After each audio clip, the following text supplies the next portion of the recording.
Has fatigue finally caught up with this Dallas Mavericks team as they get ready to play 16 games in a 26-day stretch? This is the Gray Area right here on Kevin Gray Sports. My name is Kevin Gray. You can find me on Twitter, Facebook, and Instagram at Kevin Gray Sports. Be sure to hit that subscribe button right there for all things Kevin Gray Sports here on YouTube. And you can catch me on your home of the Cowboys and Texas Rangers, 105.3 The Fan. The Dallas Mavericks embark on a 16-game, 26-day stretch where they try to find themselves climbing to the 6th seed in the Western Conference. Currently, as it stands right now, the Portland Trail Blazers, who have lost 6 out of their last 8 basketball games, sit a game and a half ahead of the Dallas Mavericks, where the Mavericks are just 1 game ahead of the Memphis Grizzlies and 2 games ahead of the Golden State Warriors and the San Antonio Spurs. They get ready to play a 6-game stretch where they play 3 games at home. When you've got the Detroit Pistons on Wednesday, you've got 2 games against the Lakers. Then you go on the road to take on the Sacramento Kings, the Golden State Warriors, and also the Detroit Pistons.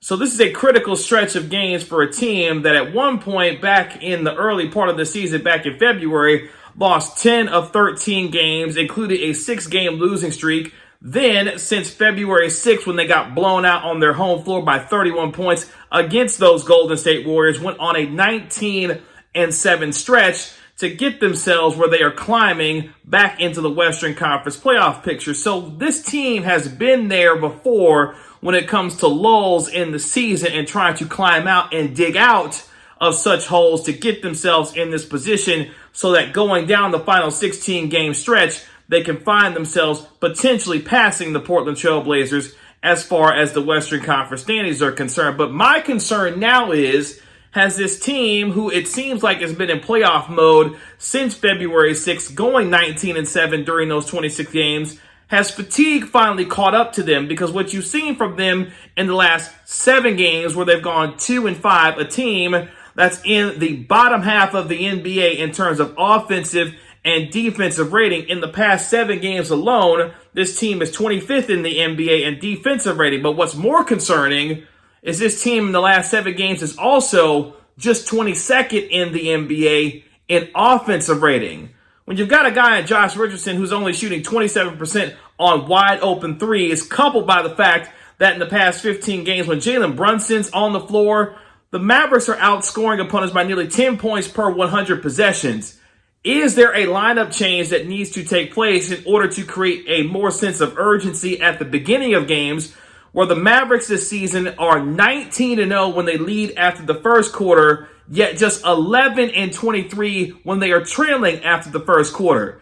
Does there need to be a new infusion of energy inside the starting lineup where you remove Josh Richardson, maybe insert a guy in Jalen Brunson, who, when you have Luka Doncic and Jalen Brunson on the floor together, they are outscoring opponents plus 7.2 points per 100 possessions as far as them being on the floor together. So you can kind of see where I'm going here. Rick Carlisle even talked about it already, that everything is on the table for this team to try and infuse some energy into a team that needs to find it going forward, because otherwise, the way that this team has played both on the offensive and defensive end over the last 7 games is really concerning, which gets me back to the fatigue factor.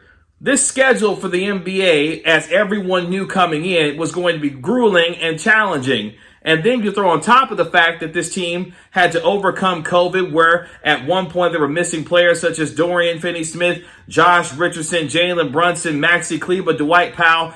And now all of those players, once they became healthy, are starting to play better, especially Dwight Powell over the last several games.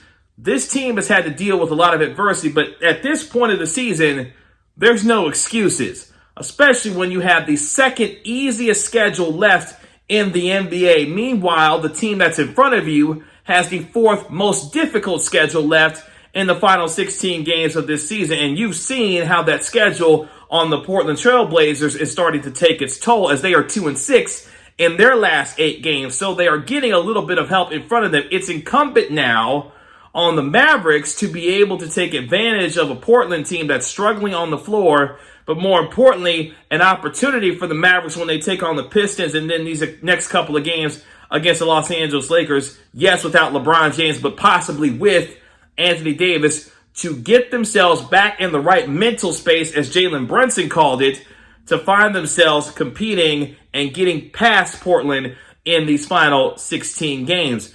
It's been an up and down season, obviously, for this team, but an inflection point and a crossroad is where the Dallas Mavericks sit right now. After getting an embarrassing loss at home against the Sacramento Kings, obviously getting drugged by the Philadelphia 76ers, there have been some poor losses along the way. But at the same time, we've seen during points of the season where the Mavericks have been able to climb out of the hole that they have dug themselves in, get themselves back into the Western Conference playoff picture, and ultimately be in a position where they are now, with the final 16 games left, a chance to make some hay in the Western Conference. This also is incumbent, though, on Kristaps Porzingis, who is averaging a career-low 1.5 blocks per game this year. He's got to be better on his help defense. He's got to increase his block percentage in these final 16 games to really give this Mavericks team an opportunity to be better on the defensive end and climb out of the rut that they have been in terms of stopping opponents. You give up 121 points to the Sacramento Kings. You allow De'Aaron Fox to come in and drop 30 on you. This is after you let Julius Randle walk into your building and drop 44 points on you.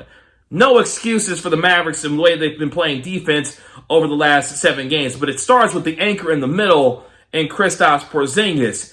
Honestly, with rotations being as short as they are, 7 players have been depended heavily upon during this second half of the season, where you've got 7 guys playing nearly 30 minutes every night. We're talking about the starting 5 and also including guys like Dorian Finney-Smith in this lineup who have been really good as of late, but at the same time, the amount of toll and the minutes that have been taking on those 7 players, when you start thinking about the starting 5 and those couple of bench players, it's been tough for the Mavericks to try and keep up. And as we mentioned, when you're playing in a stretch now where you've got 16 games in 26 days, the depth of this team has been tested. And whether or not you see guys like JJ Redick get more minutes, whether it be Nicolo Melli potentially finding some more minutes, Trey Burke and APB has been put out on his game because we have no idea where he's at this point. When you look at the rotational guys, the starting 5 with Dorian Finney-Smith, obviously Luka Doncic, Kristaps Porzingis, Josh Richardson, and also Maxi Kleber, and your 2 role players in Tim Hardaway and Jalen Brunson, when you're playing over 30 minutes a game and relying on just those 7 basically in your rotation, it's going to be tough on most nights to win games given the amount of dependency that you're putting, especially on a guy in Tim Hardaway who, yes, his true shooting percentage this season has increased from 57 to 58%, still averaging around 16 points per game on 7 threes that he's taking per game. They're relying a little too heavily on what Tim Hardaway has to bring them every single night in terms of a spark off the bench, even though he's embraced that role as the 6th man on this team, where him and Jalen Brunson have been playing well in that 6th man role. But unless Rick Carlisle makes some changes with respect to the lineup to create some more energy, some more defensive presence, and yes, the Josh Richardson trade hasn't worked out the way that Mavericks fans thought that it would work out, given how much better of a defensive and perimeter player that he is on the defensive end other than Seth Curry. But you've seen what Seth Curry has been able to do for the Philadelphia 76ers, but you didn't need to be reminded of that by seeing Seth Curry play for Doc Rivers, his father-in-law, in the Philadelphia 76ers. You know what he was capable of in terms of shooting wide open threes and burying them at the rate that he was doing last year versus what Josh Richardson is doing this year. Yes, you may have gotten slightly better on the defensive end, but what we've seen from last year to this year, this is basically the same team. Luka Doncic is playing at a high caliber level, averaging nearly 29 points per game. Since February 6th, he's shooting 39% from the three-point line to increase his overall three-point field goal percentage. But everyone else appears to be kind of the same.